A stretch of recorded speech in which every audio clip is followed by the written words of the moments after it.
Hey YouTube, my name is Charissa. I'm a social media manager and coach, and I'm also the co-owner of Vine and Branch Media. If you're new here, I'm all about helping you when it comes to starting your business and improving operations so that everything flows smoothly. I'm super excited to share with you guys some of the keys that I've learned when it comes to the new client onboarding process. So make sure you give this video a thumbs up and subscribe before we get started.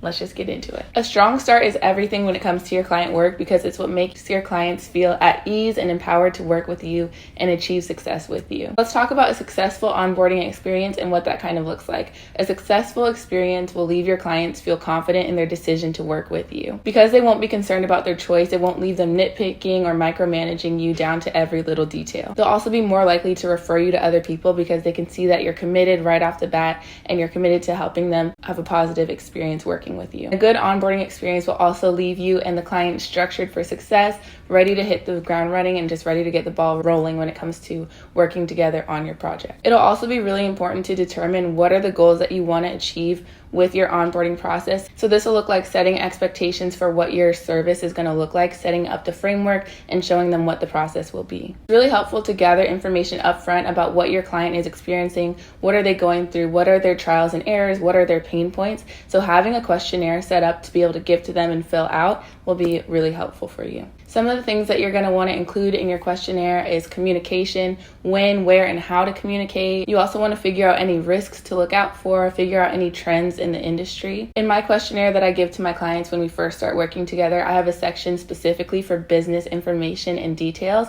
This is where they can fill out any information about their business, main points of contact, all their contact information, their business address in case we need to ship anything back and forth. You'll also want to obtain a Google Drive link from them or a Dropbox link, anywhere where they can put all of their assets in one place, any existing marketing assets, branding assets, a brand book or a brand guide if they have it, so that they can just give it to you all at once. This is so much more efficient because you don't want to constantly have to bother your clients all the time. I learned this the hard way with my first client.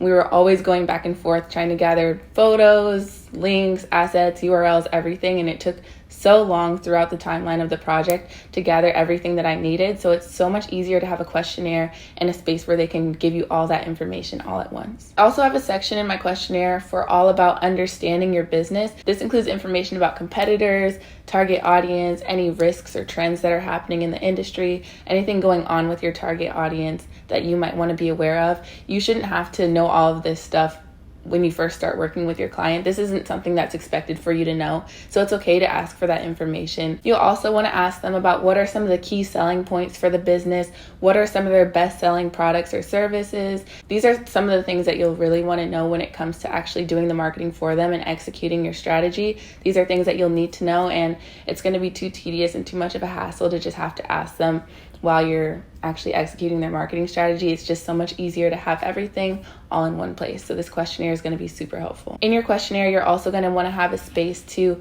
have a URL master list, so that way you can get all your URLs from your client and have that all in one place. Any landing pages that they have, also any usernames and passwords, and you can have that all in one secure place. If you guys are interested, I can set up a freebie where you can download the exact questions that I include in my new client onboarding questionnaire. That way you can download it, you can have it all for free. I've had so many clients that have gotten back to me and they told me how much they liked my onboarding process and how efficient it was for them. If you guys think it would be helpful, I can definitely set up that freebie and have that and add it to the description in this video. Just let me know in the comments if that will be helpful for you, and I can definitely set that up. Aside from having an effective questionnaire for your client onboarding process, you're also going to want to set up a contract, and this is just so that you have terms and agreements, so that if you have any questions, or if the client has any questions about your scope of work, or if the client has any questions about your project or the timeline, they can always refer back to it and check out the contract. Any questions about your rates or any questions about